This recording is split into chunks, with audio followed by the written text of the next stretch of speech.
Hello everyone, welcome to learn with Shefali. तो आज हम class 9th English chapter number 5 की हम poem a legend of the north land के हम थिंकिंग अबाउट द पोएम के क्वेश्चन आंसर इस वीडियो में कंप्लीट करेंगे। ठीक है, इसके हम एक्सप्लेनेशन पढ़ चुके हैं, तो अगर आपने नहीं देखी हो तो आई बटन में मैं आपको लिंक दे दूंगी, तो आप ज़रूर देखिएगा जाके। एक्सप्लेनेशन बहुत ईजी एक्सप्लेनेशन बताई है मैंने। ठीक है, फर्स्ट क्वेश्चन हमें दे रखा है, विच कंट्री और the countries do you think the north land refers to. तो मैंने आपको बताया कि नॉर्थलैंड क्या होते हैं, जो कि नॉर्थ पोल पे जितने भी रीजन्स होते हैं, जितनी भी कंट्रीज़ होती हैं, वहाँ पे क्या होती है, ठंड बहुत ज़्यादा होती है। ठीक है, वहाँ के डेज़ जो होते हैं वो बहुत शॉर्ट होते हैं और नाइट जो होती हैं वो बहुत ज़्यादा लंबी होती है। ठीक है, तो वही मैंने आंसर में भी लिखा है, the Northland refers to the region around the North Pole which is extremely cold and the snow covered area. ठीक है, it could be the any country like Russia, Canada, Greenland, Norway, Iceland etcetera. तो ये क्या है, cold area है। In Northland the days are very short and the nights are very long. ठीक है, तो आई होप आपको ये चीज़ क्लियर हो गई होगी। आगे देखते हैं, नेक्स्ट क्वेश्चन है हमारा, what did the Saint Peter ask the old woman for, what was the lady's reaction. तो सेंट पीटर ने ओल्ड लेडी से क्या चीज़ मांगी थी और उसका क्या रिएक्शन था, वो आपको इसमें बताना है। देखो, मैंने तो ऐसा शॉर्ट आंसर इसमें लिखा है। ठीक है, आप चाहे तो इसे अपने हिसाब से पूरा स्टोरी लिख के इसे लॉन्ग कर सकते हैं अगर एग्जाम में आ जाता है तो। ठीक है, Saint Peter asked the old lady for the piece of cake. उसने पीस ऑफ द केक मांगा था, लेकिन उसने क्या किया था, फर्स्ट अटेम्प्ट में क्या किया था, ये आप पूरा एक्सप्लेन कर सकते हो। फर्स्ट जब उसने उसके लिए केक बनाया था सेंट पीटर के लिए, तो उसने छोटा केक बनाया था, लेकिन वो भी उसको क्या लग रहा था, बड़ा लग रहा था। फिर उसने सेकंड केक बनाया, तो वो भी वो फर्स्ट वन की तरह ही उसे बिग लग रहा था, लार्ज लग रहा था। थर्ड वन उसने वेफर की तरह बनाया था, तो वो भी वो उनको नहीं देना चाहती थी, इतना पतला उन्होंने केक बनाया था वेफर की तरह। वेफर आपको पता है, लाइक चिप्स वगैरह की तरह। तो उन्होंने इतना सा केक बनाया था, वो भी उन्हें नहीं दिया। तो यही था behaviour. The ladies behave मिसली and cap changing the size of the cake. उसने चेंज करते रहे, क्योंकि वो इतनी ज़्यादा ग्रीडी थी, इतनी ज़्यादा सेल्फिश थी कि वो इतना सा भी केक सेंट पीटर को नहीं दे सकती थी। At last she did not give him anything to eat. उसने उसको कुछ भी नहीं दिया, सेंट पीटर को कुछ भी नहीं दिया खाने के लिए। तो यही था लेडी का रिएक्शन। ठीक है, थर्ड क्वेश्चन दे रखा है, हाउ डिड ही पनिश हर। अब कैसे पनिश किया गया था, आपको मैंने बताया था कि कर्ज देकर एक शराब दे दिया था कि तुम क्या बन जाओगे, वुड पिकर बन जाओगे, वुड पैकर बन जाओगे। तो वही चीज़ हमें बतानी है।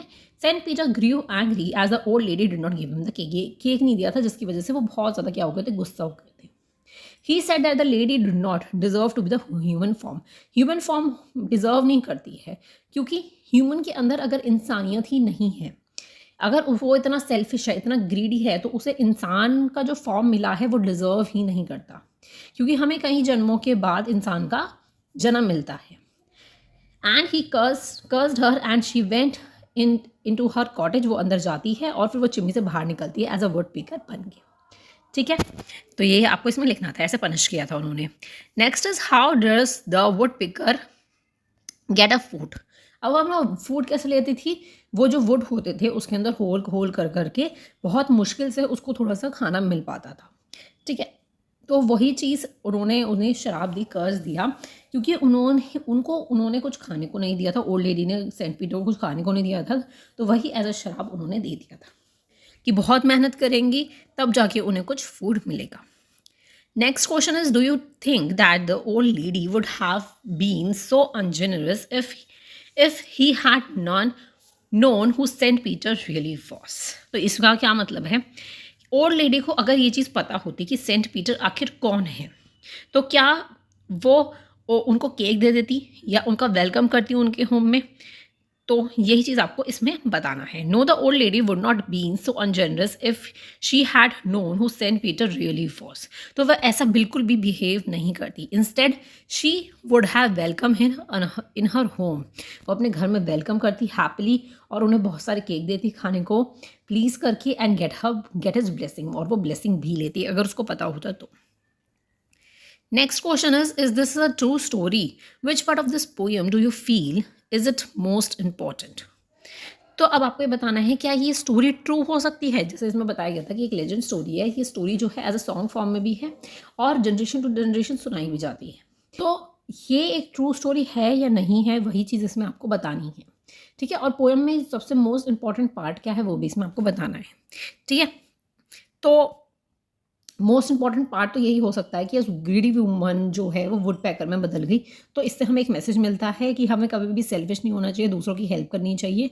और ये जो ट्रू है, ये जो ट्रू स्टोरी है, ये ट्रू स्टोरी नहीं है, एज अ फॉक टेल है, जो कि लेजेंड जो है, लेजेंड्स जो हैं मतलब बड़े बूढ़े लोग जनरेशन टू जनरेशन जो हैं वो सुनाते इस पर्पस से कि उनको कुछ सीखने को इससे मिलेगा स्टोरी से। ठीक है, तो वही चीज़ मैंने इसमें लिखी है। I don't think it is a true story, it is a folk tale of the legend that has been told by one generation after the other with the twins purposes. दो पर्पस से सुनाई जाती थी, entertainment करना readers का और teach करना moral lessons to the kids, जिससे वो क्या बन रहे, चैरिटेबल बने, जेनरस बने और स्पेशली वो पुअर्स और नीडी की मदद करे। मोस्ट इंपॉर्टेंट पार्ट क्या है पोएम का, when the greedy woman is turn into a would packer, because it contain an important message that selfish and stingy people should severally punished. Normally उनको बहुत punish किया जाता है जब जो लोग सेल्फिश और ग्रीडी होते हैं। ठीक है, next question, what is legend, why this poem is called a legend. अब इस पोएम को लेजेंड क्यों बोला गया है, लेजेंड आखिर क्या होता है। तो लेजेंड होती है एक पॉपुलर स्टोरी, पॉपुलर स्टोरीज जो होती हैं पास्ट से, which is believed by many but one can not prove whether it is true और नॉट। अब बहुत लोग ये चीज़ बिलीव करते हैं, मतलब वो सुनाई जाती है स्टोरी जनरेशन टू जनरेशन, लेकिन कोई भी इस चीज़ से प्रूव नहीं कर सकता है कि ये चीज़ ट्रू है या नहीं है। ठीक है, यूजुअली जो लेजेंड स्टोरीज होती हैं वो क्या होती हैं, वो एक मैसेज कन्वे करती है या मॉरल या फिर नरेट करती है तो चिल्ड्रंस को। ठीक है, जो title of the poem tell that it is a legend, title बताता है बिकॉज चैप्टर पोएम का नाम क्या है, a legend of the north land. ठीक है, तो टाइटल ही आपको बता रहा है ये लेजेंड स्टोरी है। पोएट हिमसेल्फ सेज, वो खुद कहते हैं कि मैं इस पर बिलीव नहीं करता कि ये ट्रू है या नहीं है। ठीक है, नेक्स्ट क्वेश्चन देखते हैं, right the story of a legend of the north land in 10 lines. अब क्या है, मैंने इसको एज अ लॉन्ग क्वेश्चन लिखा है कि आपको पूरा स्टोरी इस 10 लाइन में डिस्क्राइब करनी है, पूरा उसका केक का प्रोसेस बताना है आपको कि सेंट पीटर कैसे कैसे उसके पास आए थे कॉटेज में। ठीक है, तो वो सब आपको इसमें लिखना है। तो चलिए पढ़ते हैं। Once the Saint Peter stopped by an old woman cottage, वो ओल्ड वुमन के कॉटेज में वहाँ पे रुकते हैं क्योंकि वो बहुत ज़्यादा हंगरी होते हैं और उन्होंने पूरा दिन कुछ नहीं खाया था। ठीक है, the lady was baking cake on the hearth, hearth पे पका रही थी फायर में। When the Saint Peter asked her one of her cakes, एक आग केक के लिए पूछते हैं तो वो उनके लिए क्या बनाती है, एक टाइनी सा केक बनाती है। ठीक है, वो बेक कर रही होती है लेकिन उसको वो केक बहुत बड़ा लग रहा होता है, तो वो दूसरा आइटम करती है लेकिन वो जो है उससे भी बड़ा लगता है उसको। ठीक है, such greedy behaviour of the lady annoyed the hungry saint, तो उनको क्या कर दिया था, उनका जो ग्रीडी बिहेवियर था उसको हंगरी कर दिया था, मतलब हंगरी सेंट को गुस्सा दिला दिया था बहुत ज़्यादा। तो उन्होंने क्या कर दिया था, he cursed her saying that she far too selfish to be human, human को इतना सेल्फिश नहीं होना चाहिए, तुम कुछ ज़्यादा ही सेल्फिश हो।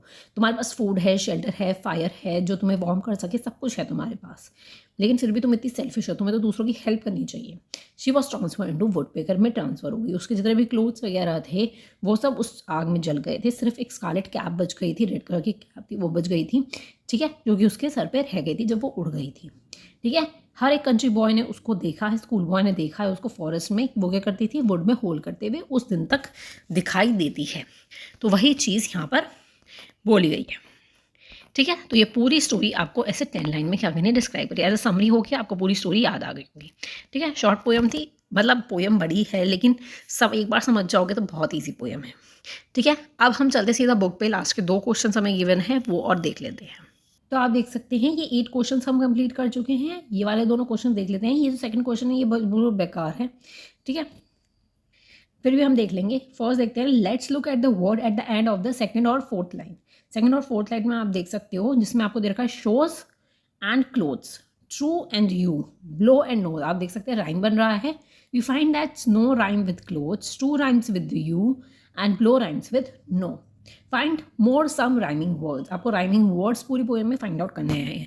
तो सबसे पहले हम चलते हैं पोएम पे। यहाँ पे आपको दे रखा है स्नो क्लोथ्स। ठीक है, और हमें क्या दे रखा था, ट्रू यू दे रखा था, ट्रू यू है ना, ये रहा ट्रू यू। ठीक है, ब्लो, नाउ, अर्थ, हर्थ। ठीक है, अब देखो यहाँ पे डन 1, या आप मार्क कर लो, ये मैंने यहाँ पे बताया आपको first one, that is done 1। ठीक है, नेक्स्ट राइम देखते हैं। नेक्स्ट राइम आपको दे रखी है ले, अवे, ठीक है, ले अवे।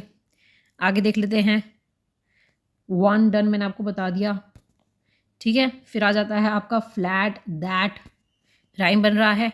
आगे देखते हैं, आगे आपको दे रखा है दैट इज, इसमें कुछ बन रहा है, आप भी हेल्प कीजिए थोड़ा सा। माई सेल्फ, सेल्फ बन रहा है। फेंट, सेंट बन रहा है। ठीक है, फिर आगे आ जाता है आपका, इसमें क्या बन रहा है आपका फेंट सेंट के बाद, दैट इज़ फॉर्म, वर्म बन रहा है। इसमें देख लेते हैं, इसमें आपका बन रहा है फूड, वुड बन रहा है ना, फूड वुड। नेक्स्ट देख लेते हैं, वर्ड, बर्ड बन रही है राइमिंग स्कीम। ठीक है, आगे देख लेते हैं, same, flame. Next would, food. ठीक है, तो ये राइमिंग स्कीम्स बन रही है आपके इसमें, सेम सेम बन रहा है ना। ठीक है, तो सिंपली आपको आप राइमिंग स्कीम कैसे लिख रहे हो, जैसे इसकी लिखनी होती है, तो ये आपका आपका ए, ये सेम हो गया आपका बी, ये आपका हो जाता है सी, और फ्लेम क्या आ जाएगा आपका बी, तो ये राइमिंग स्कीम बन जाएगी, ऐसे ही बनती है। ठीक है, अब देख लेते हैं इसका नेक्स्ट क्वेश्चन, हमें क्या गिवन है, go to the local library और talk to the older person in your locality और find the legends in your own languages, tell the class these legends. तो आप कुछ ओल्ड पीपल से आपको मिलना है, लाइब्रेरी में मिलो, आसपास से मिलो, और उन लेजेंड्स की कुछ स्टोरीज़, मतलब कुछ स्टोरीज़ आपको बतानी है। तो ये ऐसा पेपर में आता नहीं है, बट अब फिर भी जैसे कुछ पुरानी स्टोरीज़ होती हैं जो जनरेशन टू जनरेशन चलती रहती है, तो वो स्टोरीज़ आपको इस क्वेश्चन में लिखनी है, बात करके अपने लेजेंड से। ठीक है, चलिए, ये आपका पोएम यहाँ पे कंप्लीट हो जाती है। कोई भी प्रॉब्लम होती है तो आप मुझसे कमेंट सेक्शन में पूछ सकते हैं। सब्सक्राइब करना मत भूलिएगा चैनल को। प्लेलिस्ट जाके आप चेक कर सकते हैं, मैंने मोमेंट्स बुक और बिहाइंड बुक दोनों की ही एक एक चीज़, एक एक क्वेश्चन, एक एक चैप्टर, एक एक पोएम बहुत अच्छे से पढ़ाया है, बहुत ही ईजी लैंग्वेज में, तो आप वहाँ पर जाके देख सकते हैं। Thank you so much for watching, bye bye.